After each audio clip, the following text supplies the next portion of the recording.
როგორ შევაჩვიოთ ბავშვი მარცხს? მარცხი ბავშვისთვის ასოცირებულია უარყოფასთან. რა ასაკიდან შეუძლია გაარჩიოს ბავშვს რა არის მარცხი და რა არის გამარჯვება? ძალიან ბევრი გვაქვს მშობლებს საკუთარ თავზე სამუშაო. თავარია ხომ ეცადე, თავარია მონაწილეობა ხომ მიიღე, არა.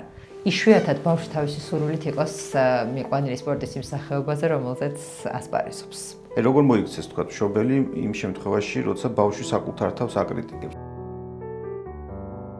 გამარჯობა, ბედნიერი ბავშვის პოდკასტის მორიგი ეპიზოდი არის თქვენს წინაშე.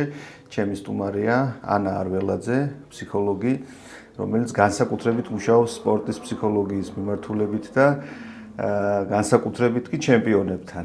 ანა მოვიწვიეთ ასე ვთქვათ ამ პოდკასტში სასაუბროთ ძალიან მნიშვნელოვან თემაზე, როგორ შევაჩვიოთ ბავშვი მარცხს, იმიტომ რომ ეს რაღაცნაირად ისეთი პრობლემაა, რაც მხოლოდ სპორტის ფსიქოლოგიასთან არ არის კავშირში და ჩვენს ყოველდღიურ ცხოვრებაში ძალიან მნიშვნელოვანია ამ კომპონენტის გათვალისწინება და ვიფიქრე რომ აი ამ თემაზე განსაკუთრებულად და საინტერესოდ შენ მოახერხებდი ლაპარაკს. და პირველი შეკითხვა ასეთია, რატომ უჭირს ბავშვს მარცხთან შეგუება? აი რა არის ის მთავარი, რაც განაპირობებს, რომ ყველას შეიძლება არა, მაგრამ უმეტესობა ბავშვებს მე მუშაობ მოსწავლეებთან და ვამჩნევ ხოლმე ამ დამოკიდებულებას, რომ მათ მარცხის მიღება ძალიან უჭირთ. აი რა არის ამისი საფუძველი, როგორ ფიქრობ? პირველ რიგში მოგესალმები, მიხარია თქვენს პოდკასტში სტუმრობა. დიდი გულშემატკივარი ვარ ყველა იმ პროექტის, რომელიც ბავშვების განვითარებას, პიროვნულ განვითარებას, სულიერ განვითარებას ეძღვნება. დავიწყოთ იქიდან, რომ როგორ რეაგირებთ უფროსები მარცხზე. ბავშვი პირველ მაგალითს იღებს ცხადია ჩვენგან. მას არ სმენია რომელიმე დამარცხებული პოლიტიკოსის, დამარცხებული ხელოვნების მოღვაწის, დამარცხებული სპორტსმენის არ განსჯა. ანუ პირველი რასაც ბავშვი აწყდება, მანამ სანამ მისი ცნობიერება ჩამოყალიბდება, მას ესმის შენიშვნები, მას ესმის საყვედურები, მას ესმის კრიტიკა დამარცხებულის მიმართ.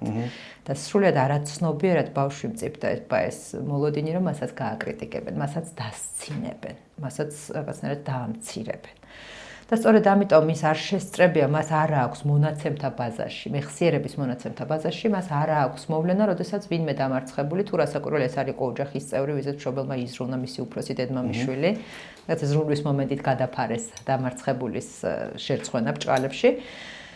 და შესაბამისად მას აქვს სრულიად გაუცნობიერებელი არარეზისტენტობა, მიუღებლობა მარცხის, იმიტომ რომ ის იქნება უარყოფილი. მარცხი ბავშვისთვის ასოცირებულია უარყოფასთან. თუ ჩვენ შევძლებთ, რომ მარცხის მიუხედავად ადამიანები არ განვსაჯოთ ბავშვების თანდასწრებით, მარცხის მიუხედავად ვინმეს არ დავცინოთ, ან ვინმე არ ავიგდოთ მას ხრად, ბავშვი შეძლებს, რომ მას არ ჰქონდეს ეს რაღაცა გადაჭარბებული შიში, რომელიც ფაქტობრივად ჩრდილოვან ნაწილში იდევნება მარცხის შიში და უამრავი გაუბედაობის, უამრავი წამოუწყებელი იდეის, განუხორციელებელი სურვილის უკან სწორედ მარცხის შიში დგას, რომელშიც ჩვენ ვართ ხშირად მეტწილად დამნაშავეები. რა ასაკიდან შეუძლია გაარჩიოს ბავშვს რა არის მარცხი და რა არის გამარჯვება? იმიტომ რომ ძალიან მნიშვნელოვანია, მე მინახავს პირობითად ბავშვები, რომლებსაც აი ძალიან დაბალ ასაკში აქვთ უკვე ეს მარცხის ასე ვთქვათ პრობლემურად მიღების დამოკიდებულება, მოკლედ მარცხთან აქვთ ძალიან პრობლემური. და არიან ადამიანები, რომლებიც ამას ცოტა გვიან იგებენ. და როგორ ხდება, აი რა ასაკიდან მშობელი როდის უნდა მოემზადოს, ასე ვთქვათ, რომ ბავშვს შეიძლება აუხსნას მარცხის არსი რაში მდგომარეობს. ხა მე მყავს ორი შვილი, მახსოვს უმცროს ჭადრაკს ვეთამაშებოდი, ცხადია არ იცოდა სვლები, მაგრამ უფროსი მისი ძმა რომ თამაშობდა ხოლმე ჩემთან ჭადრაკს, ამასაც უნდოდა რომ ეთამაშა. და მახსოვს რომ არაფრით ეგუებოდა მარცხს და სულ ამბობდა რომ ჩემი წესებით ვითამაშო და მის წესებით ყოველთვის გამარჯვებული იყო ხოლმე და რაღაცა ესეთი საინტერესო ის ქონდა, რა ქვია, საინტერესო დამოკიდებულება. ჩემთვის ეს კომუნიკაციის საშუალება იყო და რაღაცებს ვასწავლედი ხოლმე მარტივად თქვათ, როგორ მოძრაობს ფიგურები და ასე შემდეგ. მაშინ იყო სადღაც 3 წლის მართა. აი რა ასაკიდან შეიძლება რომ და ზოგადად როგორ ხდება, თქვათ რა ასაკიდან იგებს ბავშვი განსხვავებას, რა არის მარცხი, რა არის გამარჯვება და ზოგადად აი ამ ამბავთან როგორ არის ასაკი. აუცილებლად აღსანიშნავია ის ფაქტორი, რომ უამრავი ბავშვი იბადება უკვე გადაჭარბებული მოთხოვნილებით იყოს პირველი. იყოს პირველი. პირველობა ნიშნავს, რომ ასაც ისევე უნდა გამოუვიდეს, როგორც ყველას აქვს ეს პირველობის კი? ყველას არ აქვს მიდრეკილება, ეგ არის ფსიქოტიპებში განსხვავება, იბადება ადამიანი იმდენად ძლიერი გადაჭარბებული გამარჯვების მოთხოვნილებით და პირველობის მოთხოვნილებით. ეს არის ძალიან მნიშვნელოვანი. პირველობის მოთხოვნილება ხშირად ასოცირებულია სწორედ იმასთან, რომ ბავშვს მუდმივად უნდა გამარჯვება. და ასაკსაც შეხება ეს არის წარმოუდგენლად ინდივიდუალური, იმიტომ რომ ბავშვები თუ შევამჩნევთ საკმაოდ ტენდენციურია თანამედროვე გასართობ ცენტრებში ბავშვების ეს სხვადასხვა საშეჯიბრო აქტივობებში მონაწილეობა განსაკუთრებით დაბადების დღეებს და იქ თავს იყრის სხვადასხვა ასაკობრივი კატეგორიის ბავშვი. მისთვის ძალიან მტკივნეულია რაღაცა ქულების დათვლა, აი გამარჯვებული გუნდის გამოვლენა გუნდში არჩევა. აი ესეც არის ბავშვისთვის პირველი ძალიან დიდი მარცხი, როდესაც ატყობს, რომ ის იქ არის, ის არის მზად, რომ მიიღოს ან შეუერთდეს რომელიმე გუნდს, მაგრამ მას არ ირჩევენ. ესეც ერთგვარად მარცხია ბავშვისთვის. ამიტომ რაც უფრო ადრეული ასაკიდან ჩვენ ხშირად გგონია რომ ბავშვი როდესაც მნიშვნელოვანი და ღირებულ და სიღრმისეულ კითხვების დასმას იწყებს მისში აზროვნების და აღქმის სისტემა მაშინ ყალიბდება მაგრამ რაც უფრო ადრეული ასაკიდან ჩავაწვეთებთ მას ექნება მაგალითები თუნდაც ოჯახურ გარემოში არ გავექცევით თამაშს და არ გავექცევით დამარცხებულის და შემდეგ გამარჯვებულის აღმოჩენას ის რეაგირებს პროგრესზე ბავშვი წარმოუდგენლად მგრძნობიარე როდესაც ამჩნევს რომ გუშინ რაღაცა არ გამოუვიდა და დღეს გამოსდის ამიტომ ეს არ გამოსვლაც მშობლებმა არ უნდა გადავფაროთ და რაც შეიძლება ადრეული ასაკიდან თუნდაც წლის ბავშვს უნდა ვასწავლოთ რომ ეს გუშინ არ გამოგივიდა მაგრამ დღეს გამოგივიდა და ამაში უნდა ვიყოთ აუცილებლად სამართლიანები ეს არ უნდა იყოს სქესთან არის შეჭიდული ეს თემა ასაკი გასაგებია სქესთან რაოდენობრივად ვაჟები გაცლებით უფრო მტკივნეულად აღიქვამენ მარცხვიდრე გოგონები და სხვა შორის გოგონებით ნუ გააჩნია ოჯახურ გარემოს თუ მას ყავს უფროსი ძმა მისთვის არის გაცილებით უფრო მტკივნეული იმიტომ რომ პაექრობას ცდილობს მასთან უნდა რომ ბურთი ისე ითამაშოს უნდა რომ რაღაცა სასროლი სათამაშო ინსტრუმენტი ისე გამოიყენოს. ნონა გაფრინდაშვილს ინტერვიუში მაქვს საკითხული, უფროსი ძმები არ ათამაშებდნენ ფეხბურთს.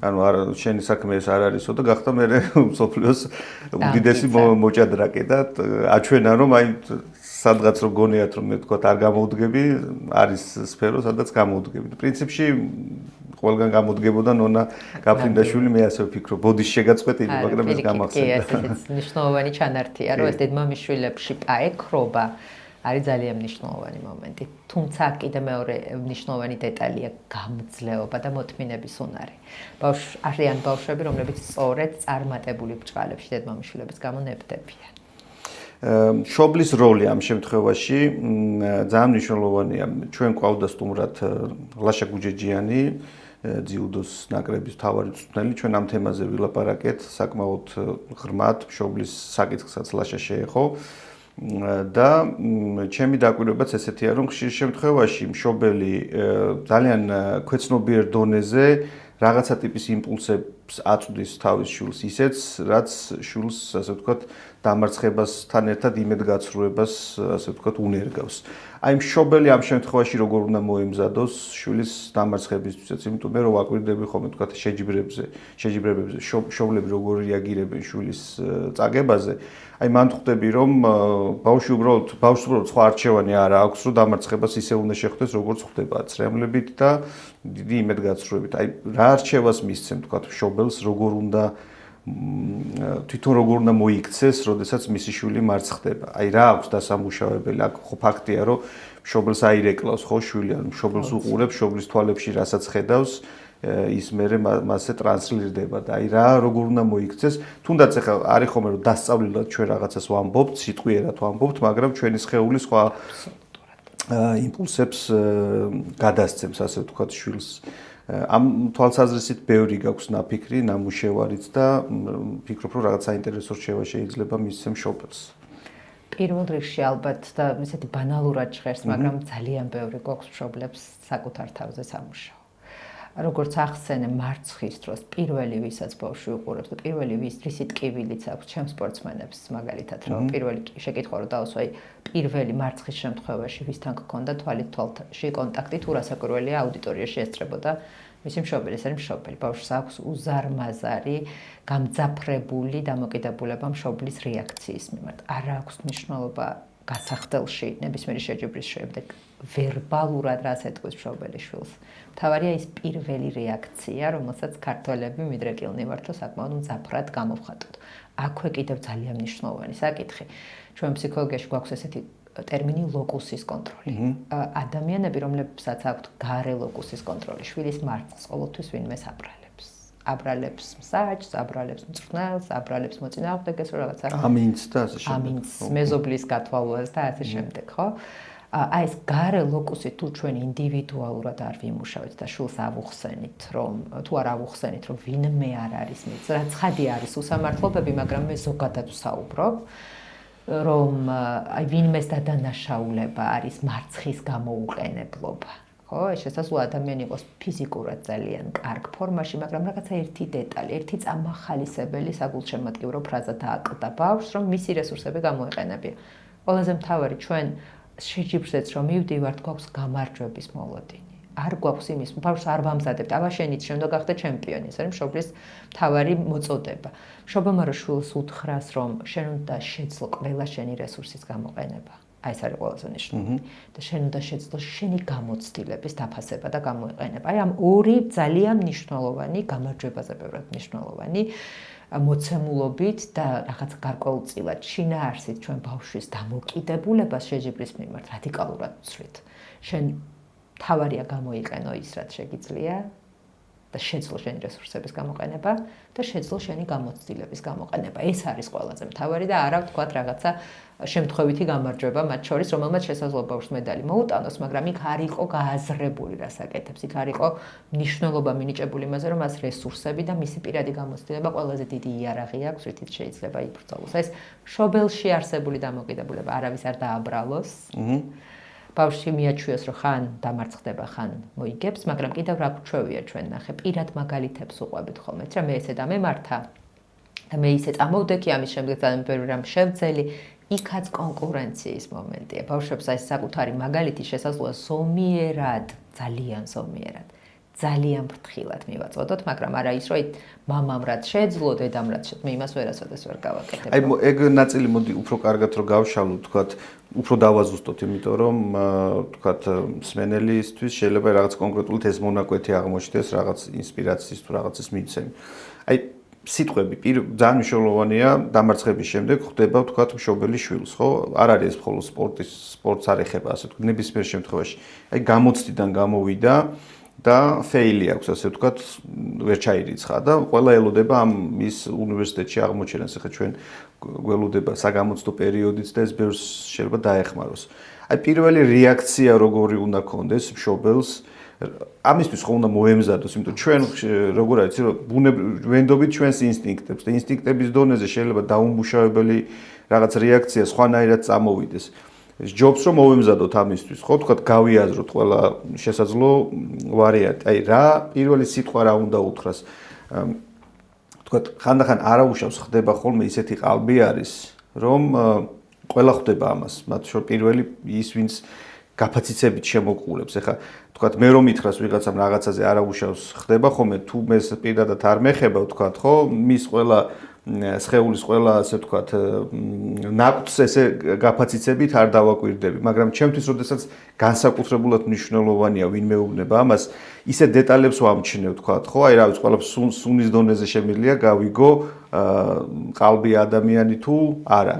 აი ეს რაღაცა ფრაზები, ეს პირველი რეაქცია მშობლის როგორი უნდა იყოს, იმიტომ რომ მე მგონია რომ მანდედან ვიწყებთ რა ჩვენ შეცდომის დაშვებას. ხათ შორის წაკითხული მაქვს ერიკ ბერნსს აქვს ძალიან საინტერესო кейსი მოყვანილი, ერთი ამერიკელი სპორტსმენის, რომელიც აღმოჩნდა რომ კარიერა ნაადრევად დაამთავრა, ძალიან დიდი მომავალი ჰქონდა ამ ადამიანს და კარიერა დაამთავრა ნაადრევად, იმიტომ რომ აღმოჩნდა რომ ბიძამისი მის წარმატებას ხვდებოდა ყოველთვის ნეგატიურად, თვითონ შეუმდგარი სპორტსმენი იყო და ყოველთვის ულოცავდა, ბიძა აფინანსებდა მის სპორტულ კარიერას, მაგრამ შემდგომ ანალიზისას გაირკვა, რომ პირველი რეაქცია მათი შეხვედრისას, როდესაც ეს გამარჯვებული გამოდიოდა მოედნიდან, ძალიან მიკრო, ესე ვთქვათ, დონეზე ბიძას არ უხაროდა და პირიქით ამ ბავშვმა ასე ვთქვათ დაისწავლა ეს კომუნიკაცია იმგვარად, რომ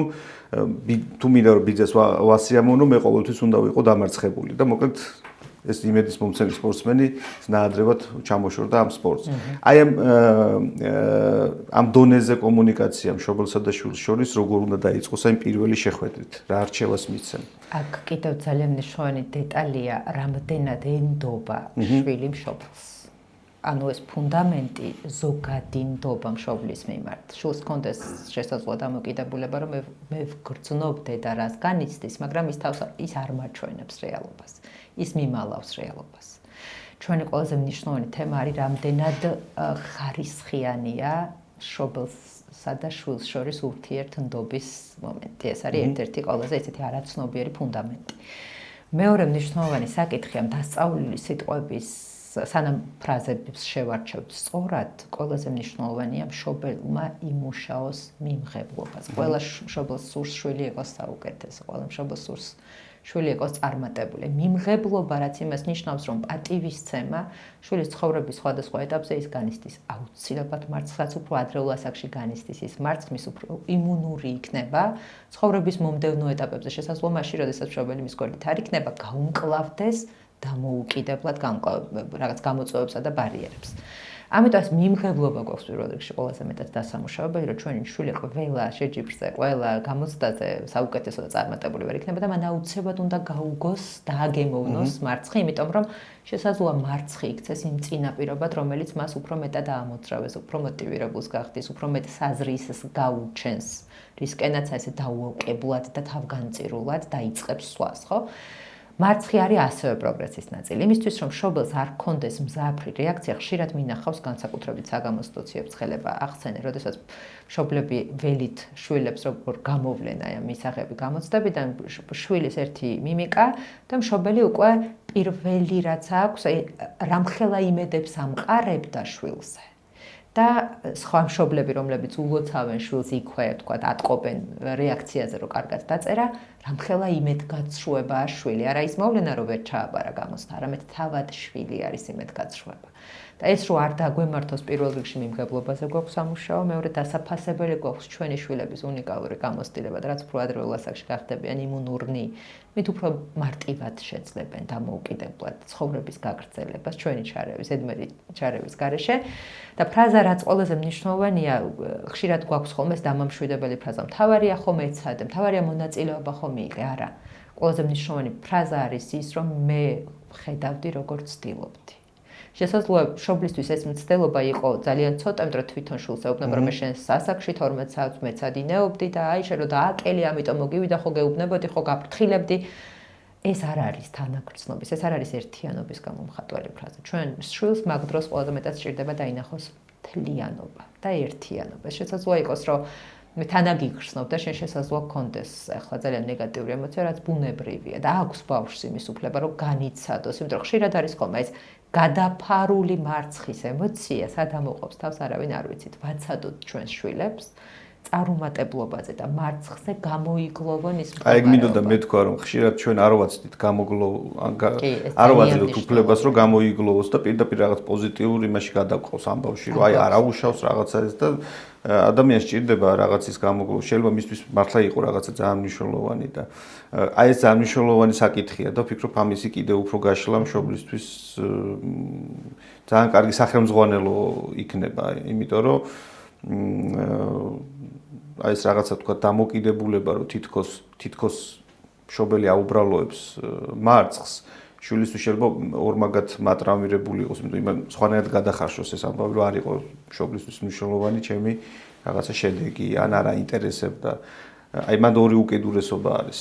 ნამდვილად და მთავარი რა არის და ძალიან მნიშვნელოვანი რა არის, ბავშვებს უნდა ვასწავლოთ ღირსეულად ემოციებთან შეხვედრა, ემოციების გაცნობა და სახელის დარქმევა. ყველაზე მნიშვნელოვანი არის ანალიზი, რომ აი ახლა შენ რას გრძნობს, შესაძლოა აღმოაჩინოს ბავშვმა, რომ იმედგაცრუებას გრძნობს, შესაძლოა სევდას გრძნობს, შესაძლოა ეჭვს გრძნობს, რომ იქნება არ ვარ იმ ადგილზე, სადაც მგონია რომ უნდა ვიყო. ერთ-ერთი ყველაზე ხშირი მომენტი, აი ჩვენ გვგონია რომ თუ სწორ ადგილზე ვართ, იქ აუცილებლად ყველაფერი უნდა გამოგვივიდეს. და როგორც კი არ გამოგვდის, ვფიქრობთ, რომ იქნება აქ არ არის ჩემი ადგილი. აი ზუსტად აი ამაზეც უნდა ესაუბროს მშობელი შვილს, რომ ძალიან მნიშვნელოვანია განწყობის თეორია. განწყობის თეორია ჩემთვის არის ყველაზე დიდი იარაღი, რასაც ვიყენებ და ძალიან წარმატებულად შეიძლება მისი გამოყენება, იმდენად უნივერსალურია, ყველაფერს შეიძლება მოვარქოთ. რაოდენობრივად არიან ბავშვები, ვინც აი ამ პირველ განწყობას, მაგალითად პირველი მარცხი აქვს და პირველი ეს განწყობა, მასში იმდენად დიდი დროით აღიბეჭდა და ისეთი ფიქსირებული განწყობა ჩამოაყალიბა, რომ მიუხედავად იმისა, რომ ცხოვრების განმავლობაში უამრავ ჯერ გაიმარჯვა, მისთვის ეს დომინანტური მარცხის განცდა, იმდენად ფიქსირებული განწყობა ვერაფერს ვერ უხერხებს, გაჭედილი ამ მდგომარეობაში. ეს რო არ მოხდეს, ჩვენ შვილებს პირველი რაც უნდა ვასწავლოთ, ეს არის ემოციების იდენტიფიცირება, სახელის დარქმევა, სევდას გრძნობს, თუ წყენას გრძნობს, თუ იმედგაცრუებას გრძნობს, თუ ეჭვს. შეიძლება ყველას ერთად გრძნობდეს, მაგრამ აი სახელის დარქმევა და ნების დართვა, რომ ეხა ნუტირი ხავ, გოგოსავით ნუტირი ხარ, ეს ხო რაღაცა გავრცელებული ფრაზაა, განსაკუთრებით ვაჟებს ტკენთ ამით ძალიან გულს, მათ შორის ვაჟმა შესაძლოა მარცხის დროს იტიროს, ეს არის ბუნებრივი, ეს არის ადამიანური და ჩვენ შვილებს პირველი რაც უნდა ვასწავლოთ, ეს არის ადამიანობა, რომ ნებისმიერი ემოციის განცდა, გამოხატვა. უბრალოდ ეს გამოხატვა არ უნდა გადაუვიდეს ხანგრძლივ დროში, იქ გვჭირდება ჩვენ სწორედ საზღვრების დაცვა, რომ აი მას უნდა მივცეთ რამდენიმე დღე, რომ მისი მარცხი შესაძლოა რამდენიმე საათი, მაგრამ მას უნდა დავრთოთ ნება, გამოიგლოვოს და მოინელოს მისი მარცხი, რომ ეს გადაფარული ემოცია შემდეგ იმდენად ტრავმირებულად არ დარჩეს და ჩრდილოვან ნაწილში არ გადავდევნოთ, რომ მთელი ცხოვრება ის გავხადოთ რაღაცნაირად უმწიფარი, გაუმკლავდეს სხვადასხვა ნეგატიურ ემოციას. ამ ნაწილში მე მგონი რაღაცა თავისი წვლილი უნდა შეიტანოს საგანმანათლებლო დაწესებულებამაც, ხო? აი, ხშირ შემთხვევაში ვთქვათ, მე რო ვაკვირდები ბაღში, სკოლაში, მე უნივერსიტეტში ეს კონკურენციის რაღაცა ისეთი რაღაცა შიში არის სტიმულირებული თითქოს რაღაცნაირად რა, აი როგორ ვთქვა, წარმატებაზე ორიენტირება ისეთი მნიშვნელოვანი გახდა თანამედროვე საზოგადოებაში, რომ ადამიანს უბრალოდ არ უტოვებენ საშუალებას, რომ არ იფიქროს წარმატებაზე, აი უბრალოდ იცხოვროს, თქვათ. აი ამის საშუალებას არ აძლევენ, თქვათ. ამას ბავშვობიდანვე უკეთებთ ჩვენ კულტივირებას, ხო? აი ამ შემთხვევაში მშობელი თითქოს ცალკე რჩება. ეხლა მაგალითად ჩემი შვილი მოდის და მეუბნება, რომ იცი რა, საგნებში გამონყვა 2-8-იანი და 1-9-იანი, დანარჩენი 10-იანი. და ნუ, რა ვიცი, ხა მე არ მაქვს ხოლმე დიდი ისეთი რეაქცია. საერთოდ არ მაინტერესებს პრინციპში რო ვთქვა, რა ნიშანი გამოყვა, იმიტომ რომ მეტწილად რასაც ვაკვირდები ხოლმე სრულიად ფორმალური არის ეს ნიშნები. ანუ მე უყურებ როგორ მეცადინეობს, თქვა რა დროს უთმობს, რამდენად არის მოტივირებული და ჩართული ამ პროცესში. მაგრამ მეორე მხრივ ეს სისტემა თავისას აკეთებს, თქვათ, ხო? აი რაღაცა შეფასების ასეთი კრიტერიუმებია დაწესებული და გინდა არ გინდა, თქვათ, შენ შეიძლება არ გაქვს ისეთი რეაქცია მძაფრების რაღაცა ნიშნებზე, მაგრამ იგივე თქვათ, სკოლა ეუბნება და განათლების სისტემა და საზოგადოება ზეწოლას აკეთებს მასზე, რომ აი თუ თქვათ, შენ რაღაცა ასეთი ტიპის შეფასებად შედეგს არ მიაღწევ, შენ არ ვარ გიხარ ჩვენთვის, ანუ საზოგადოებისთვის. ეს შიში ბავშვი ჩანერგილი და მე კულტივირებული. როგორ შეიძლება მე შემდგომში დამარცხების შიშად გადაიქცეს, იმიტომ რომ რაც უფრო დიდია მოლოდინი, ხო, უფრო მეტი არის დამარცხების ალბათობა, ხო? რაც უფრო მეტ იმას აძლევს, წონას აძლევს, ასე ვთქვათ. შედეგს უფრო მეტი შანსი არის რომ დამარცხე, იმიტომ რომ ფსიქოტიპი ყველას ერთნაირი არ გვაქვს, ყველა არ დაბადებულა ოლიმპიურ ჩემპიონად. აი მაგ შემთხვევაში როგორ უნდა დავეხმაროთ ბავშვებს, იმიტომ რომ მე ძალიან მაწუხებს ხოლმე რა, რომ უყურებ ჩემ მოსწავლეებს როგორ განიცდიან დაბალ ნიშანს ან რაღაცა შეფასებას, ან მუდმივად ვალიდაციას როგორ ელოდებიან გარედან და სულ ვცდილობ რომ შეუმსუბუქო ეს ტვირთი, მაგრამ მე ერთი ადამიანი ამას ვერ ვახერხებ. სისტემურად როგორ შეიძლება ეს მოხდა? ჩვენ აქ ამ სტუდიაში დიალოგით შეიძლება ვერაფერი შევცვალოთ, მაგრამ ყოველ შემთხვევაში რაღაცა ნაბიჯი შეიძლება გადაუდგათ თუნდაც რჩევის დონეზე, რაც მშობელმა შეიძლება გაითვალისწინოს. აუცილებლად უნდა ვახსენო ჰუმანური პედაგოგიკა მიმართულებით ვეტრფი მიდგომას და ბატონ შალვა ამონაშვილს ჩემგან ძალიან უსაზღრო ისი სახელიც ქვია ჩვენს პოდკასტს ბედნიერი ბავშვი, სწორედ ამ მიდგომებს ეყრდნობა. კი, ბედნიერი ბავშვი, იულია ჰიპენრეიტერი არის ავტორი ამ წიგნის და ჩვენც ძალიან ვიზიარებთ. საოცარი დეტალია, ძალიან მნიშვნელოვანია, იმიტომ რომ რაღაცა წარმოუდგენელი შრომა გასწია ჰუმანური პედაგოგიკის განსავითარებლად ბატონმა შალვამ და ძალიან გაგვიმართლა ჩვენი თანამედროვეა. პირადად მე ვიტყვი ჩემს მაგალითს. გამომდინარე იქიდან, რომ ჩემს შვილებთან ყველა სხვა ინდივიდუალური ფსიქოტიპია, ყველა ერთმანეთსაგან რადიკალურად განსხვავებულია შესაძლოა ასე ითქვას, პირადად მე რას ვცემ პატივს აქედან დავიწყებ, რასაც ასაკროილად ჩემს შვილებთანაც ვიყენებ, ეს არის ინდივიდუალიზმი. ნახე ელენემ როგორ გააკეთა, ეს არის დანაშაული. შენებურად გააკეთე, შენებურად დაწერე, შენებურად მიუდექი. აი ეს ბავშვის ინდივიდუალიზმის ხაზგასმა აი ამ რბოლაში გვავიწყდება და ვაკეთებთ მხოლოდ შედარებას კონკურენციის მიზნით. და თუ პედაგოგი შეძლებს რომ ბავშვი დააჯეროს იმაში და თვითონ დაწმუნდებს იმაში, რომ ეს ბავშვი ინდივიდია, მას თავისებური ხელწერა აქვს, მას თავისებური ასოების გამოყვანის მანერა აქვს და ეს არ წყვეტს. კი, კალიგრაფია ძალიან მნიშვნელოვანია სხვა შორის. ნეირონული თვალსაზრისით იქ საოცარი პროცესები მიმდინარეობს, როდესაც კალიგრაფული პროცესებში ბავშვი ჩართულია და მართლ წერას და თითო ასოს მოხაზვას ძალიან დიდ ყურადღებას აქცევს, მაგრამ აუცილებლად უნდა აღვიქვათ ბავშვები როგორც ინდივიდები. და ამ ინდივიდუალიზმს თუ მე როგორც პიროვნებამ პატივი არ ვეცი, მივიღებთ საზოგადოება, სადაც ყველა ცდილობს ერთმანეთს დაემსგავსოს და ბუნებრივია ჩვენ ვართ სამწუხაროდ ესეთი ტერმინი, პირველად რომ მოვისმინე სოციალური ცხოველი, ძალიან ესეთი არასასიამოვნო მოსასმენი იყო, მაგრამ თუ ჩვენ ინდივიდუალიზმს ადრეული ასაკიდან არ დავაფასებთ, მშობლები განსაკუთრებით ოჯახებში. შემდეგ პედაგოგები საკლასო გარემოში, რომ ეს ნაკლებია. ძალიან ჭირს ახლა 30 ბავშვი რო გიზის და რთულია. ძალიან, მაგრამ აი მარტივად შეიძლება ხაზი გაესვას რამდენად ღირებული და შეიძლება მათემატიკა განსაკუთრებით დაწყებით კლასებში. მათემატიკაში ეს ბავშვი არ არის ჩემპიონი, მაგრამ ხატვაში რაღაც გამოდის და ნახეთ როგორ კარგად დახატა, რომ აი ხატვა არის მისი ძლიერი მხარე. ანუ ბავშვს ჭირდება, აუცილებლად ჭირდება დაფასება იმის, სად არის მისი შესაძლებლობები გამომჟღავნებული, იმისთვის რომ мотиваცია მიეცეს, უფრო მეტად გახსნას მისი შემოქმედებითობა ამ მიმართულებით. და ჩვენ რომ ვამბობთ, რომ აი ირაკლი ყველაზე კარგად წერს და აბა ყველამ დაწერეთ ირაკლის მსგავსად, იქ ინდივიდუალიზმი გვხვდება. ამიტომ ჩვენ კი მასწავლებლები მე ძალიან გამიმართლა, უნდა ვთქვა და ხშირად ვამბობ, ჩემი შვილების დამრიგებლებში წარმოუდგენლად გამიმართლა, ახლა ვინც მყავს რიგით მეოთხე შვილის დამრიგებელი, არ ვიცი აქედან უსაზღრო მადლიერებას გამოვხატავ მის მიმართ. თქვათ ვინ არის სახელი? ქალბატონი ნუცა ხონელიძე, პირველი ექსპერიმენტული ავირჩიე მხოლოდ და მხოლოდ იმიტომ, რომ იქარი ბატონი შალვას არის არაჩვეულებრივი მემკვიდრეობის მიხედვით მიუყვებიან სასწავლო გეგმას და მითოლოგია ჩართული აქვს პროცესში ძალიან დიდი საგანმანათლებლო მიმართულება არის და შრომა არის გაწეული იმისთვის, რომ ბავშვებს კიდე სხვა ღირებულებები ჩამოუყალიბდეთ. ერთგულება, მეგობრობა, გაგება და ასე შემდეგ. ძალიან ბევრი მნიშვნელოვანი დეტალი და ხშირად ვამბობ, რაც ქალბატონმა ნუცამ შეძლო ჩემი ვაჟის შემთხვევაში, მე არ მეგულება დედამიწაზე ადამიანი, ვინც იგივეს მოახერხებდა და ძალიან გაგვიმართლა.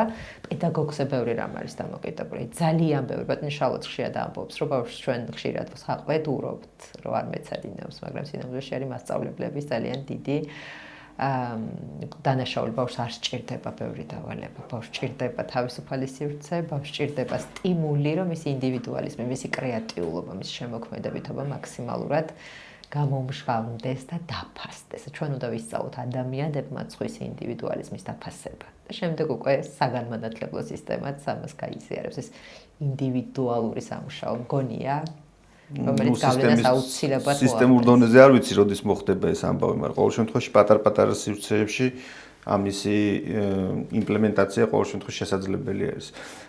ერთი ძალიან მნიშვნელოვანი საკითხი მინდა კიდევ წამოვწიო. აი, მინახავს ესეთი უცნაური შემთხვევა, როდესაც მშობელი ითხოვს მასწავლებლისგან, სთხოვს, ან ითხოვს, რომ მისი შვილი დასვა, ძალიან უცნაურ кейსს გეუბნები, შედარებით მისი წარმოდგენით სუსტ ბავშვებთან. ან აკეთებს ესეთ რაღაცას, რომ თქვათ ასაკით უფროსი, თქვათ 8 წლის ბავშვი მიყავს ჯგუფში, სადაც არიან 6-7 წლის პატარები. და ამას აქვს, რა თქმა უნდა, თავისებური ახსნა. ძალიან საინტერესო შემთხვევაა, ხო? აი ორი უკიდურესობა, ერთი თქვათ ამბობს, რომ ჩემი შვილი 6 წლისა და 16 წლის მოზარდებთან დასვე, იმიტომ რომ გაქაჩავს ძალიან მაგარია და აი ყველაფერს დაძლევს და მეორეს მხრივ მშობელი, რომელიც პირიქით ასაკით უმცროს პატარებთან ითხოვს საკუთარი შვილის შეშვებას კლასში და ურჩევნია, რომ სუსტი ბრჭყალებში ბავშვები მომზადების თვალსაზრისით იყვნენ მისი შვილის გარემოცვაში, სადაც ის თავს უფრო მეტად წარმოჩენილად იგრძნობს. აი ეს უცნაური დამოკიდებულება მშობლების, რომ მოარიდონ შვილები მარცხს. ამას ხო იმიტომ აკეთებს, რომ აი რაღაცნაირად თითქოს ბევრისგან გამიგია მშობლისგან, რომ ამბობენ, რომ თუ თავიდანვე მივაჩვევთ თქვათ შვილს, რომ ის მუდმივად გამარჯვებულია რაღაც ფონზე, გამარჯვებულის მენტალობა ჩამოუყალიბდება და შემდგომ ცხოვრებაში იქნება მუდმივად გამარჯვებული. ეს ძალიან დელიკატური საკითხია, ძალიან ისეთი საფაქიზად დასაშლელი საკითხია ჩემი აზრით და ეს შეკითხვა მომაქვს შენთან სწორედ იმიტომ, რომ სპორტსმენებთან მუშაობ და განსაკუთრებით საინტერესო შეიძლება იყოს შენი აზრი, არის ეს ნამდვილად გამარჯვებულის მენტალობის, ჩემპიონის მენტალობის შემქმნელი დამოკიდებულება, თუ ეს იწვევს პირიქით ბავშვის სოციალურ კასტრაციას. ძალიან მნიშვნელოვანი საკითხი, რომ ყოველთვის რაღაცა რაცაც მოაქვს სარგებელი, შესაძლოა ამავდროულად იყოს ძალიან დიდი დოზის შხამი. გამარჯვები ყოველთვის ჩემს სპორტსმენებს რა არის ძალიან მნიშვნელოვანი დეტალი ვეკითხები, საიდან დაიწყო მათი ურთიერთობა სპორტთან. 99% მიიყვანა ბიძამ, მიიყვანა დედამ, მამამ და შემდეგი საკითხია, როდის შეუყვარდა სპორტი. სპორტზე ისე საუბრობთ, რასაკვირველია, ეს ეხება სხვა სფეროებსაც. სპორტი შეუყვარდა, თქვათ, ვიღაცას 2 წლის შემდეგ, ვიღაცას რამდენიმე თვეში. იშვიათად ბავშვი თავისი სურვილით იყოს მიყვანილი სპორტის იმ სახეობაზე, რომელზეც ასპარეზობს. რა არის ძალიან მნიშვნელოვანი ამ გამარჯვების მენტალობა? არიან გამარჯვებული და ბედნიერი სპორტსმენები. არიან გამარჯვებული და უბედური სპორტსმენები რა გაგებით? ის არ არის იქ, სადაც უნდა ყოფნა. უბრალოდ აი ეს გამარჯვების წყურვილი იმდენად ძლიერია მაშინ პროგრამას ასრულებს, ხო? აბსოლუტურად. ამიტომ ჩვენი ეს ბედნიერი ბავშვი გულწრფელად ვამბობ და ამისთვის ხშირად ვიყენებ ხოლმე აი ამ თვითრეგულაციის უნარის განვითარების ტესტს, ეგრეთ წოდებულ ზეფირის ტესტს, რომელიც ძალიან ცნობილია იმ თვალსაზრისით, რომ არიან ბავშვები, ვისაც შეუძლიათ ხანგრძლივად მოითმინონ, არიან ბავშვები, ვისაც მოუთმენლობა ადამიანურად ასაკთან შესაბამისად დაგვთ, იმიტომ რომ ჯერ ნეირონულ დონეზე ჩვენთან არ არის მომწიფებული თვითრეგულაციის უბნები და ბოლოს აი ამ არაჩვეულებრივი ტესტის ავტორი ამბობს, რომ კი ჩვენ ნახეთ ბავშვებს, ვისაც 3 წლის ასაკში, წინახევრის ასაკში ჰქონდა წარმოუდგენელი თვითრეგულაციის უნარი და ვნახეთ ბავშვები, რომლებსაც არ ჰქონდათ ეს თვითრეგულაციის უნარი, გაზომეს მათი წარმატებისა და შედეგიანობის მიღწევების ზღვარი და აღმოჩნდა, რომ ის ბავშვები, რომლებიც ითმენდნენ, უფრო წარმატებულები არიან, უფრო შედეგიანები არიან, ფინანსურად უზრუნველყოფილნი, მაგრამ მან მთავარი საკითხი დასვა. ჩვენ არ გვიკითხავს ეს ბავშვები, როდესაც აი ამ მიღწევების მიუხედავად იყვნენ თუ არა ბედნიერები. ამიტომ არიან ბავშვები, ვინც აი ამ სწრაფით უდიდეს ბედნიერებას იღებს, ჩემპიონობით ბედნიერებას იღებს, ჩემპიონობისათვის მოსამზადებელი პროცესით იღებს ბედნიერებას და ის აუცილებლად როგორ გითხრათ, არ ზიანდება მისი პიროვნება, არ ზიანდება მისი ცხოვრება, იმით რასაც აკეთებს. არიან ბავშვები, ვისაც აი ეს ჩემპიონობა და პირველი კლასიდან. სხვა შეშეცით ბავშვებს რა აქვთ, იცით, აი როგორც კი აღმოჩნდებიან გარემოში, სადაც დაინახავენ პირველ შემთხვევას, პირველს ეს არის ხაზგასასმელი. პირველი შემთხვევა, სადაც ის არ არის ვარსკვლავი. ყველანაირად გაურბის იმ ზრდის გარემოს და ურჩევნია დარჩეს გარემოში, სადაც ის იქნება ჩემპიონი. იმიტომ რომ მისთვის ეს არის მიუღებელი, მისთვის ეს არის დაუშვებელი და 99% შემთხვევაში გამორბიან იმ გარემოდან, სადაც რეალურად არის ზრდის ხელშემწყობი პირობები შექმნილი. ამიტომ ჩვენ უნდა დავფიქრდეთ იმაზე, ეს გამარჯვება ბავშვის, სხვა სურვილის, სხვა ოცნების ხარჯზე არ უნდა გაკეთდეს. ბავშვი უნდა იმარჯვებდეს იქ, სადაც გრძნობს, რომ სიამოვნებს ამ პროცესში მსხვერპლის გაღებაც. იმიტომ რომ ეს სპორტი ვიცით, რომ უზარმაზარ მსხვერპლს იღებენ სპორტსმენები და ეს ხშირად არის გაუცნობიერებელი. ჩვენგან მაყურებლისა და გულშემატკივრის მხრიდან ეს არ ჩანს. რამდენი მარცხი უძღვის წინ თითო გამარჯვებას, ეს საკმაოდ და რა შრომა. უზარმაზარი შრომა, უზარმაზარი ძალადობა, შეიძლება ვთქვა, საკუთარ სურვილებზე, საკუთარ მოთხოვნილებებზე მის რაღაცა იმ დღეს არ უნდა ვარჯიში, მაგრამ ეს არის მუდმივა და ეს ჩვენ ხშირად ამას დისციპლინას ვეძახით, მაგრამ ხშირად არის ძალიან დიდი ძალადობა საკუთარ თავზე და ძალიან დიდი მსხვერპლი, მაგრამ სწორედ ამას ვამბობ, თუ ის ბედნიერებას ანიჭებს, არიან ადამიანები, ვინც ამით საზრდოობენ, ვინც სიამოვნებას იღებენ. ამ შემთხვევაში დაუბრუნდები კითხვას, აი ამ მაგალითად ისე უკანო დაუბრუნდეთ კითხვაში, არ გვაქვს უფლება ბავშვები ვამყოფოთ იმ გარემოში, სადაც მხოლოდ გამარჯვებულები იქნებიან. არ გვაქვს ამის უფლება, შესაძლოა რაღაცა მომენტში დავაჯეროთ და შთავაგონოთ შულს. პირადად მე რატო მინდა ეს თქვა, მე პირადად მამაშთან მაგონებდა მთელი ცხოვრება, რომ ვიყავი რაღაცა ძალიან დიდი მისიით დაბადებული. ერთი შეხედვით რომ ვთქვათ, ეს შესაძლოა იქცა ჩემი ძალიან ბევრი მცდელობის განმსაზღვრელ ფაქტორად. ცხოვრებაში თუ რამე ვცადე, ალბათ ამ დაჯერების შედეგად ვცადე, სხვა შემთხვევაში არ ვცდიდი, მაგრამ მეორეს მხრივ ეს იმდენად დიდი ტვირთია, რომელიც მოსვენების შესაძლებლობას არ გაძლევს და მხოლოდ მაშინ, როდესაც საკუთარ თავზე დაუღალავ და აი თავგანწირულ ზრუნვას იწყებ, პიროვნულ განვითარებაზე ზრუნვას, ოდესღაც შესაძლოა აღმოაჩინო, რომ შენ გაქვს უფლება არაფერი აკეთო. და ზუსტად აი ეს არის ძალიან მძიმე ტვირთია, შვილს შთააგონო და დააჯერო ის დაბადებულია რაღაცა დიადი მისიით და ჩემპიონობისთვის. იმიტომ რომ ეს ბავშვი უნდა იყოს პირველ რიგში ბედნიერი და ეს უნდა იყოს მშობლის ამოცანა და რა ის რომ შვილი იყოს ჩემპიონი. ამიტომ ჩემპიონები ხდებიან ხშირად ის ბავშვები, რომლებსაც მშობლები არ უშლიან ხელს ჩემპიონობაში. ერთი არის ძალიან მნიშვნელოვანი თემაა. ძალიან აკრძალვა, ასე ვთქვათ, პირველობაზე ზოგს აქვს ეს აკრძალვა, რომ უბრალოდ უნდა იყოს მეორე, ასე ვთქვათ, ესეთი კურთხევა აქვს მშობლისგან მიღებული. ეს კიდე ცალკე საკვლევი თემა, ამაზე შეიძლება ცალკე შევხვდეთ ჩვენ. ერთი ესეთი ამბავი მაინტერესებს კიდევ ნახე, თქვა დამარცხდა ბავშვი, ხო? აი აქ ძალიან მნიშვნელოვანია ფსიქოტიპი, როგორ ადამიანთან გვაქვს საქმე. ხშირ შემთხვევაში აი მისი მიბრუნება, რომ აი კიდეს ცადე რაღაცა, თქვა არ გამოგივიდა და მოდი კიდეს ცადე, ხო? შეიძლება ბავშვმა აღიქვას ზეწოლად. და შეიძლება პირიქით ძალიან დიდი პროტესტი გაუჩნდეს და ამიტომ აქ ძალიან დიდი მნიშვნელობა აქვს როგორ ადამიანთან გვაქვს საქმე. ხა მე მახსოვს ჩემი და ჩემი შვილის შემთხვევა, უფროსი ვაჟის შემთხვევა, ანუ მახსოვს რომ მე მქონდა სულ ასეთი ტიპის რაღაცა წინაღობასავით ჩემი ქართულის მასწავლებლებისგან, რომ ჩემგან არ გამოვა არასოდეს ადამიანი, რომელიც რამეს დაწერს.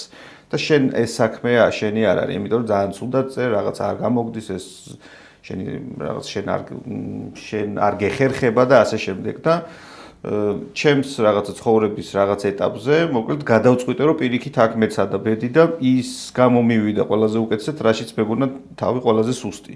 ну ეს რაშიც ასე ვთქვათ მაჯერებდნენ.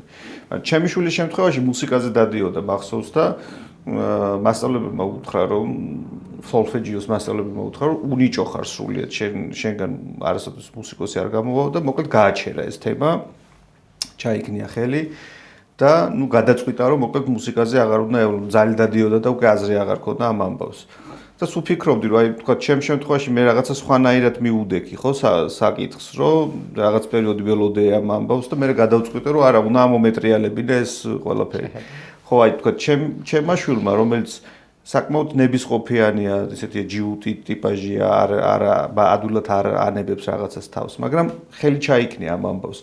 მე მქონდა იმის მსვლელობა, რომ თქვათ შემეთავაზებინა, რომ ხო არც დიდი კიდე ერთხელ და ასე შემდეგ, მაგრამ მე მივხვდი, რომ მისთვის ეს მკივნეული იყო, ამ ამბავთან მიბრუნება და დავაცადე, ასე ვთქვათ, დავტოვე თავის, ასე ვთქვათ, გადაწყვეტილებასთან და რაც აირჩია, მოკლედ იქ მხარდაჭერა იმ მიმართულებით მივმართე და როგორ უნდა მოიქცეს მშობელი ამ დროს, როცა დამარცხდა ბავშვი და გადაწყვიტა რომ ხელი ჩაიქნიოს და აღარ გააგრძელოს. არ მე ვფიქრობ ამის უფლებაც შეიძლება დაუტოვოს მშობელმა, მაგრამ ამის გაკეთება როგორ უნდა მოახერხო ისე რომ დამარცხებულის მენტალობით არ გააგრძელოს ცხოვრება. ძალიან მნიშვნელოვანი საკითხია და პირადად მე განვითარების დონეებზე მაქვს ეს გამოცდილი და ზოგადად ვთვლი რომ ინდივიდის განვითარების დონეს ასაკის მიუხედავად აქვს გადამწყვეტი მნიშვნელობა, იმიტომ რომ რაც უფრო განვითარების მაღალ საფეხურზეა ადამიანი პიროვნული განვითარების და სიმწიფის, იქ მას შესაძლოა დავუსვათ შეკითხვა, იდეაში ეს შეკითხვა შესაძლოა ნებისმიერ ასაკობრივ კატეგორიას დავუსვათ, გამოიკვთლის თუ არა, რომ ყველაფერი გააკეთა, რისი გაკეთებაც შეეძლო ამ სფეროში. ანუ მისი ახლა ხელთარსებული რესურსი სრულად გამოიყენა თუ არა. არიან ბავშვები, რომლებიც ამბობენ, რომ კი, ყველაფერი გამოვიყენე და ყველაფერი ვცადე, და არიან ბავშვები, რომლებიც მათ შესაძლოა თქვას, რომ არა, ბოლომდე ჯერ არ დამიხარჯავს ის რესურსი, რაც მაქვს. ბოლომდე ჯერ არ დამიხარჯავს ის, რაც ამაშჩავდე.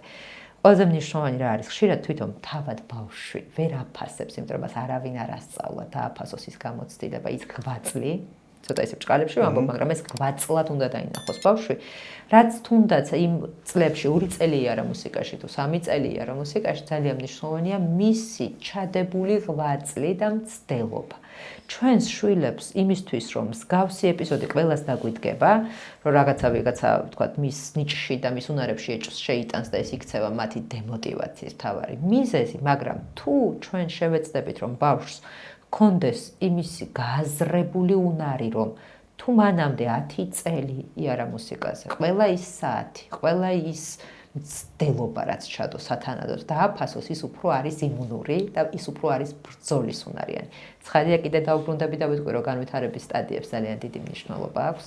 არიან ბავშვები და სხვა შორის აქაც ძალიან საინტერესოა ჩემპიონების შემთხვევაში, არიან ადამიანები, რომელსაც რაღაც ეტაპამდე სჭირდება სასიცოცხლოდ იყოს ვინმეზე ნაწყენი და ვინმესთვის ჰქონდეს დასამტკიცებელი, რომ ის შეცდა.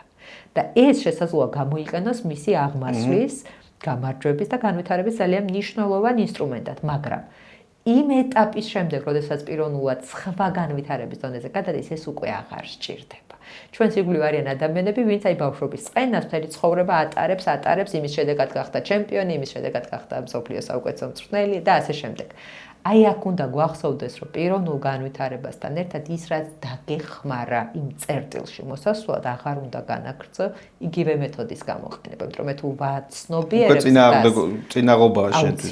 შემდეგ უკვე შესაძლებელი მაქვს მიდგომა, მაგრამ მადლობა იმ ბრას, რომელმაც რაღაცა წერტილამდე მოგიყვანა. ამიტომ აი ბავშვების ძალიან განსხვავდებიან. პირველ რიგში თუ ვასწავლით ჩვენ იმ დახარჯული დროის პატივისცემას. უკიდურეს პატივისცემას, რომელიც აი ამ რაღაცა პროცესს მიუძღვნა, ის შესაძლოა უფრო ნაკლებად დანებდეს. იმ დროის პატივისცემით, რა დროც დახარჯა იქამდე მოსასვლელად, მანამ სანამ პიროვნული განვითარების იმ ეტაპებზე არ გადავა, როდესაც უბრალოდ დასვამ შეკითხვას და კითხავ, ფიქრობ, რომ შენ ყველაფერი რაც დღეს გაქვს ჩადე ამ საკითხში და შენი თავი ბოლომდე ამოწურე, იქ თუ ბავშვი ამბობს, რომ არა მიმიწურავს, მეტი შანსია და მეტი შესაძლებლობა გვაქვს მშობელს, რომ მივაბრუნოთ იქ, საიდანაც აქვს ძალიან დიდი ცდუნება წამოსვლის. რთული საკითხია, კომპლექსური საკითხია, მაგრამ როგორც ვახსენე, ეს მასში ჩადებული და ინვესტირებული დროის პატივისცემა ბავშვმა აუცილებლად უნდა იცოდეს და ამას მშობლები უნდა უფასებდეთ. მე თუ მეცადინეობდი, მე კონსერვატორია მაქვს დამთავრებული და ჩემს დროს 6 საათი ვიჯექით და ისე ძალიან რთულია განსაკუთრებით საშემსრულებლო მიმართულებით. მე რო ახლა ჩემს შვილს უთხრა, რომელსაც სურს მუსიკის დაუფლება, რა იცი რა მე შენს დროს შენ სავით კი არ ვიყავ, მე 6 საათს მეცადინეობდი, იგივე დრო აღარ არის. ჩვენი შვილების თაობა არის რადიკალურად განსხვავებული. მათ არ შეუძლიათ 6 საათი ერთ და იგივე საქმე აკეთონ, თუ ამაში არ არიან იმაზე ბევრად შეყვარებულები, ვიდრე ჩვენ ვიყავით, იმიტომ რომ ჩვენ მოთმინების გაცილებით მეტი რესურსი შეყვარებულსაც აღარ უთმობს ადამიანი 6 საათს, ასე რომ. ეხლა ჯერს აუცილებლად უნდა ვახსენო გურამ ერთ-ერთი დიდი რაც შეგვიძლია კარგი მშობლებმა შვილებს გაუკეთებთ, მათ შორის სამოყვარულო დონეზე, აუცილებლად უნდა ვასწავლოთ მუსიკა, რომელიმე მუსიკალურ ინსტრუმენტზე დაკვრა, იმიტომ რომ ნეირონულად სრულიად სხვა ქსელი ვითარდება ადამიანის თავის ტვინში, სპორტი და მუსიკა, მიუხედავად იმისა, რომ ერთმანეთს არ რაღაცნაირად არ ხდავს. მაგარი დისციპლინაა ძალიან მოსეცია. აუცილებელი. ორივე, აი ყველაზე დიდი სარგებელი, მათ შორის მხოლოდ ერთი კომპოზიცია რო დაუკრას. მხოლოდ ის რაც თვითონ უყვარს, ბავშვებს აუცილებლად უნდა ვასწავლოთ მუსიკა, რაღაც დონემდე და სპორტში აუცილებლად უნდა ჩავრდოთ. კი ბატონო, როგორ მოიქცეს მშობელი, აი ძალიან კონკრეტული რჩევებიც მინდა რომ გავატანოთ ჩვენს მაყურებელს, ბოლოსკენ მივდივართ და აი როგორ მოიქცეს თქვა მშობელი იმ შემთხვევაში, როცა ბავშვი საკუთარ თავს აკრიტიკებს, აი შეცდომას უშვებს და საკუთარ თავს გამუდმებით აკრიტიკებს. ასეთი შემთხვევებს ვაწყდები ძალიან ხშირად.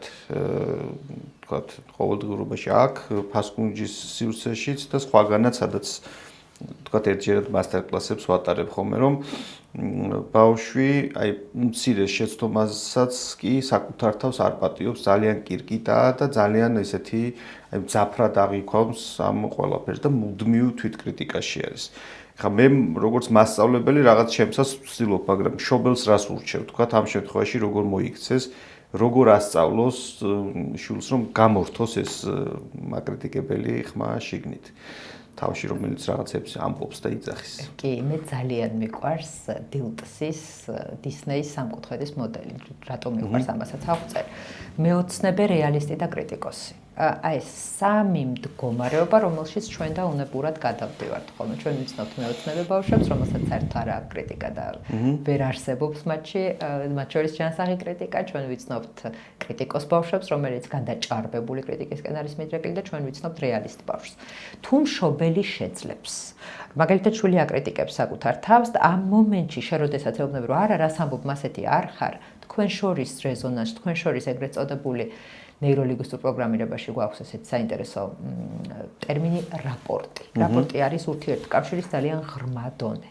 როდესაც ბავშვი აკრიტიკებს თავს და მშობელი მყისიერ პოზიტიურ ჩანართს აკეთებ, არა, შენ ასეთი არ ხარ, არ გახსოვს მაშინ რა შეძელი, არ გახსოვს ეს რა კარგად გამოდის. რამდენიმე წუთით დავრჩეთ იქ, სადაც არის ბავშვი. და ავყვეთ, რომ აი დაუშვათ შენ ასეთი ხარ. დაუშვათ ახლა შენ რასაც ამბობ, როგორც აკრიტიკებს საკუთარ თავს, შენ ასეთი ხარ. ყველაზე მნიშვნელოვანი შვილებთან დიალოგია, ამას რაც შეიძლება ადრეული ასაკიდან უნდა მივეჩვიოთ ჩვენს მშობლებიც და შვილებიც, რომ ეს გახსნილი სივრცე და ნდობით სავსე გარემო ჰქონდეს შვილს და არ ელოდოს მშობლისგან მუდმივად ან ხელის დაფარებას და რაღაც მოვლენების სრულიად ილუზიურ სპექტრში ჩვენებას, ან პირიქით ზედმეტ და გადაჭარბებულ კრიტიკას.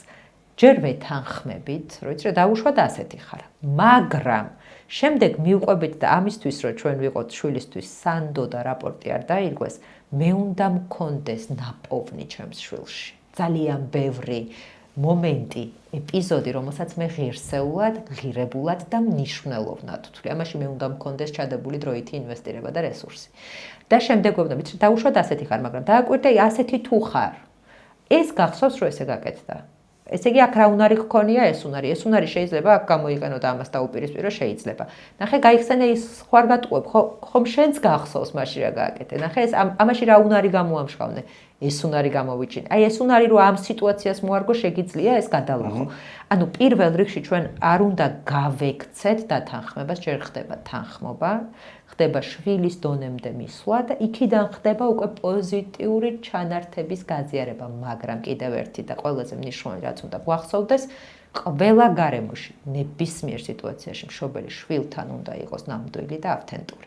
და თუ ის არ აღმოაჩენს და მან არ იპოვა და მან არ გაანალიზა ის ღირსეული მომენტები, ის ძალიან მნიშვნელოვანი დასაფასებელი მომენტები. მიუხედავად იმისა, როგორი ცელქი შვილიც არ უნდა ყავდეს, ბავშვი უნდა იყოს ცელქი, თანხმდებით ამაზე.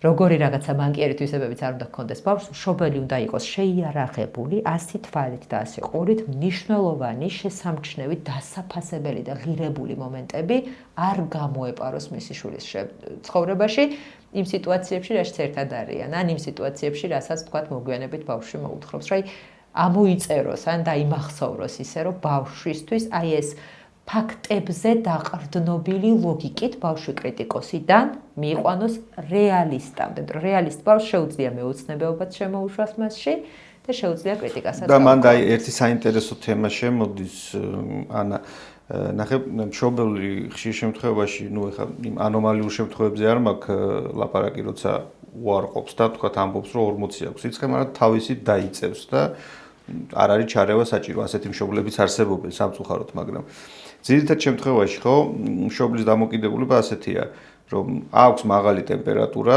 ცდილობს ყველაფერს რაც გაუგია გამოიყენოს თქვათ და დაწიოს თქვათ ეს ტემპერატურა ბავშვი არ ყელის ტკივა ან ასე შემდეგ, მაგრამ რაღაც ეტაპზე როცა ხდება რომ თვითონ აღარ შეუძლია და მის ძალებს აღემატება, მიმართავს ან რა ქვია სასწრაფოს, ან მიყავს ექიმთან, ან ასე შემდეგ, ხო? ფსიქოლოგიურ დონეზე ხშირ შემთხვევაში ზოგიერთი მშობელი ამავე ფორმულას არ იყენებს. თქვათ მიაჩნია, რომ თუ თქვათ სიცხის შემთხვევაში ექიმს უნდა მიმართო, როცა შენ ძალებს რაღაც აღემატება. თქვათ თუ ბავშვს მარცხთან გამკლავება უჭირს, ამას მე თვითონაც მოვაგვარებ და სპეციალისტის ჩარევა ამ შემთხვევაში საჭირო არ არის, მაგრამ შეიძლება რომ რაღაც ეტაპზე მშობლის ძალებს აღემატებოდეს ის, რომ ბავშვი ძალიან მტკივნეულად აღიქვავს ამ მარცხს, უკიდურესად დაბალი აქვს უკვე თვითშეფასება და მშობელი ვერაფერს ვერ აკეთებს. ნუ ეხლა ჩვენ გადაცემას კაი და მოусმინა შეიარაღდა, მაგრამ მაინც არაფერი გამოსდის. აი როგორ უნდა მიხვდეს, რომ სპეციალისტის ჩარევა უკვე საჭიროა და რომ ეს არ არის პრობლემა, რომ ეს არ არის დანაშაული, რომ ეს არ არის არ ნიშნავს ცუდ მშობლობას და რომ ეს არ ნიშნავს, რომ ბავშვს რაღაც სჭირს. აი ეს კითხვა მინდა რომ რაღაც შემაჯამებელი კითხვა იყოს ჩვენი შეხვედრის. როგორ უნდა მიხვდეს მშობელი, რომ ის ძალებს უბრალოდ აღემატება და ეს პრობლემა არ არის რაღაცა ეხა ყველაფერი ხო არ ვიცით ჩვენ ცხოვრებაში. ძალიან მნიშვნელოვანია ზოგადად პირველ რიგში მშობლების საკუთარ თავზე მუშაობა და შემდეგ სპეციალისტის დაშვება, როგორც ახსენე, არ არის ტრაგედია თუ მშობელი დახმარებისთვის ვინმეს მიმართავს და მეორე უკიდურესობა. ტრაგედია არის ის, როდესაც მშობელი არასოდეს არ ენდობა საკუთარ თავს და ყოველთვის ვიღაცას მიმართავს. აი ეს ოქროს შუალედი მშობელს ასევე უნდა ჰქონდეს გაცნობიერებული, რომ შვილები ჩვენი ყველაზე დიდი მასწავლებლები არიან და სწორედ ახლა გავდივართ, რამდენი შვილიც არ უნდა ყავდეს. ჩემი 5 შვილის მიუხედავად ახლა გავდივარ თავიდან დედობის იმ ეტაპს, რა ეტაპიც შესაძლოა სხვა შვილებში გავიარე, ხო? იმიტომ რომ ყველა ინდივიდი განსხვავებული სწავლებისთვის მოდის ჩვენთან, ყველა ინდივიდი რაღაც ახალ ცოდნას და სიბრძნეს გვიზიარებს. პირველი რაც ძალიან მნიშვნელოვანია, მადლობა რომ ეს შეკითხვა დასვით, რომ გამახსენდა მთავარი გზავნილი, რაც უნდა იყოს მშობლებისთვის. ხშირად, როდესაც მშობელი არის ძალიან შეშინებული, რომ რაღაცა არ იცის და იქნება არასწორად აკეთებს, ამას შვილები გრძნობენ. და ეს არის ყველაზე რთული და ყველაზე საშიში, რაც შეიძლება გავაკეთოთ. მე მინდა ყველა მშობელს ვთხოვო, რომ გარკვეულწილად საკუთარი ინსტინქტების პატივისცემა ვისწავლოთ, იმიტომ რომ რაღაცა შინაგანი სიბრძნე ყველა მშობელს აქვს, ეს რაღაცა განსაკუთრებული სიბრძნე, რომელსაც როდესაც ვუსმენთ, სრულიად სხვაგვარად ვიქცევით. როდესაც ლოგიკას ვუსმენთ, არის ხოლმე შემთხვევები, რომ ასე მკაცრი მშობლები ვართ, რაღაც სჭით ამ ჩვენ შვილებს, შვილი მტრად გაზარდე მოყარე გამოგადგება, ეს გონებიდან მართული მშობლობის სისტემაა ხშირად, მაგრამ ხანდახან მშობელს სჭირდება საშინელი სისტემა, ვანკიერი სისტემა. ხანდახან მშობელს მხოლოდ ერთი რამ სჭირდება, მის ინსტინქტს მოусმინოს და ენდოს. როდესაც საქმე სპეციალისტზე მიდგება, საბედნიეროდ დღეს ჩვენ ცხოვრობთ ისეთ ეპოქაში, სადაც თუნდაც ცნობიერების ამაღლება, რომ არსებობს ფსიქოთერაპია, არსებობს ფსიქოლოგთან ვიზიტის შესაძლებლობა, არსებობს და თქვათ არის უზარმაზარი ხელმისაწვდომობა, მადლობა ღმერთს დარგი ვითარდება, აქ მეორე საკითხია. სხვადასხვა პროცესები, რომელზეც მე ხშირად ვსაუბრობ და რაღაცა გარკვეულწილად ვფიქრობ, რომ რა დონის ლიცენზირებული სპეციალისტიც არ უნდა იყოს, მას უნდა უყვარდეს ბავშვიც, უნდა იყოს პირველ რიგში ადამიანი და მხოლოდ შემდეგ ფასდება მისი პროფესიონალიზმი. შესაბამისად, მადლობა ღმერთს, ყავს არაჩვეულებრივი სპეციალისტები, აქაც სიფრთხილეა საჭირო, როდესაც ბავშვისთვის ირჩევ თერაპევტს, ძალიან დიდი სიფრთხილეა საჭირო. თუმცა მნიშვნელოვანი მომენტია, რომ ცნობიერება ამაღლებული გვაქვს, მოთხოვნიანობა ბავშვთა ფსიქოთერაპევტების მიმართულებით არის გაზრდილი, იმიტომ რომ მე პირადად ბავშვებთან არ მუშაობ, მაგრამ უამრავი მშობელი მეკითხება, ვის ვურჩევ. ეს ძალიან დიდი პროგრესია, ეს არის წარმოუდგენლად დიდი პროგრესი. და ისიც არის ასაღიარებელი, მშობელს არ უნდა ეგონოს, რომ ფსიქოთერაპევტის ჩართულობის შემთხვევაში მშობლის გავლენა შვილზე მცირდება და ის შემდეგ მას დაუჯერებს, მას მოუს, ამის საფრთხე არ უნდა იგრძნონ. ფსიქოთერაპია ბავშვს ეხმარება იმაში, უფრო მეტად გაიხსნას. ბავშვს ეხმარება იმაში, რომ რაღაცა ყველა ბავშვს ასაკობრივი შიშები აქვს. ყველა ბავშვს აქვს სხვადასხვა დანაშაულის განცდა. ფსიქოთერაპია ბავშვს ეხმარება, რომ დაინახოს, რომ ის არ არის მანკიერი, ის არ არის ერთადერთი. დაინახოს, რომ მისი მსგავსი ბავშვები არსებობენ. ის რაც მას სჭირს, არ არის ის ერთადერთი, ვისაც ეს სჭირს. და შესაბამისად, როდესაც მშობელს არ აქვს პროფესიული განათლება ფსიქოლოგიის მიმართულებით, არც მოეთხოვება მშობელს იყოს ფსიქოთერაპევტი. მშობელს მოეთხოვება ის ელემენტარული, ინსტინქტური, ეს რაღაც სიღრმისეული პროცესები, რასაკვირველია მიიღოს განათლება, თუმცა პროფესიონალისტს მას არავინ არ სთხოვს. და ხშირად ეს მშობლების მთავარი ბარიერი არის ის, რომ მან თვითონ უნდა იცოდეს ყველაფერი, ვერ ეცოდინება. და ის ვერც შეძლებს ყველა პრიზმიდან დაინახოს არსებული მდგომარეობა. აქ ჩვენ გვჭირდება ადამიანი, რომელიც ეგრეთ წოდებული დისოცირებული პოზიციიდან შეაფასებს ან კონფლიქტურ. შეიძლება კონფლიქტი საერთოდ არ იყოს, მაგრამ გვჭირდებოდეს დახმარება, რომ მისი რესურსები, მისი ბრძოლის უნარიანობა, მისი რაღაცა ეს სიმამაცე, მისი გამბედაობა მისი არსებული, მე არ ვამბობ, რომ რომელიმე ფსიქოთერაპევტი შესწეს ბავშვს იმას, რაც არ აქვს, ყველა ბავშვს აქვს მისთვის საკმარისი, ამის გამომჟღავნების შესაძლებლობას მისცემს. ამიტომ მშობლებს მხოლოდ იმიტომ, რომ ბავშვს ჰქონდეს კულტურა გაეხსნა სხვა ადამიანს, ბავშვს ჰქონდეს კულტურა ადრეული ასაკიდან გაზიარების, მისი წუხილის, მისი შიშის, მისი დაბრკოლების, აი ამ კულტურის ჩამოსაყალიბებლად, რაც უფრო ადრეული ასაკიდან ჩაერთვებიან, ოღონდ კიდევ ერთხელ ხაზს გავუსვამ, ძალიან სიფაქიზით არჩეული სპეციალისტები, ეს მას ძალიან დიდ სარგებლოს მოუტანს, როგორც მშობელს, ასევე შვილს უსაფრთხოების თვალსაზრისით, იმიტომ რომ არის ხოლმე საკითხები, რადგან შვილები მშობლებთან ვერ საუბრობენ, ფაქტობრივად მოზარდობის ასაკში, გარდატეხის ასაკში და თუ ბავშვი ადრეული ასაკიდან მიეჩვია გაზიარებას, ავარიდებთ მათ იმ ჩაკეტვას, რომელიც შესაძლოა ძალიან საზიანო აღმოჩნდეს მთელი მისი დარჩენილი ცხოვრებისთვის, უკვე როდესაც დადგება გარდატეხის ასაკში. მანამდე უნდა მივაჩვიოთ შვილები პროფესიონალების ჩართულობას. ბევრი კითხვა დამრჩა კიდე რომლის დაცმაც შეიძლებოდა, იმიტომ რომ ეხა ხურდება ასე ვთქვათ ჩვენი დიალოგი, თუმცა მაინც შეზღუდულები ვართ დროში და ესეთი ჩვენი სტანდარტული და ესეთი შეკითხვა მინდა დავსვა ყველა სტუმარს ვეკითხები ხოლმე, როგორია ბედნიერი ბავშვი, ვინ არის ბედნიერი ბავშვი, როგორ ფიქრობ? ბედნიერი ბავშვი არის ის ბავშვი, რომელიც დარწმუნებულია იმაში, რომ სამყარო მისთვის კეთილგანწყობილია მის მიმართ.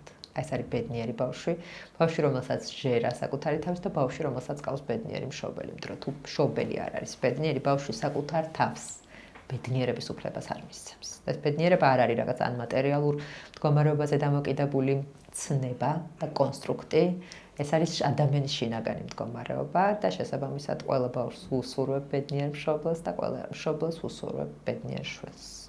დიდი მადლობა, მე მინდა საჩუქრად გადმოგცე ამ გადაცემის სპონსორების გამოცემული წიგნი, არის ორი წიგნი, ბედნიერი ბავშვი და რთული ბავშვი. რთული ბავშვი, როგორც ასეთი ტერმინი, ხელოვნური ტერმინია, რთული ბავშვი არ არსებობს, მაგრამ ეს წიგნი ძალიან საინტერესო წიგნია, სხვათა შორის რამდენიმე თანამედროვე ქართველი ფსიქოლოგიც წერს შიგნით სტატიას. რთულ ქცევას როგორ შეიძლება გაუკლავდეს მშობელი და მინდა რომ ეს წიგნი საჩუქარი იყოს. დიდი მადლობა. ჩვენი პოდკასტის. ძალიან მნიშვნელოვანი წიგნია. დიდი მადლობა რომ გვესტუმრე. მადლობა რომ გაგვიზიარე შენი ხედვები მარსთან დაკავშირებით. ფიქრობ რომ მშობლების ნაწილს ალბათ დაინტერესებს ის გამოცდილება, რაც დღეს გავაზიარეთ ასე ვთქვათ ჩვენს მსმენელებთან და ბევრი ადამიანი ალბათ მოგმართავს მერე დამატებითი შეკითხვისთვისაც. ჩვენი სტუმარი იყო ანა არველაძე, ფსიქოლოგი და თუ რაიმე საინტერესო თემა გინდათ რომ გავშალოთ ჩვენ შემდგომ პოდკასტებში, გთხოვთ რომ დააკომენტაროთ, მოგწეროთ და მე ვეცდები რომ აი ასეთი საინტერესო სტუმრები ხშირად მოვიყვანო ჩვენთან. მადლობა რომ გვიყურეთ.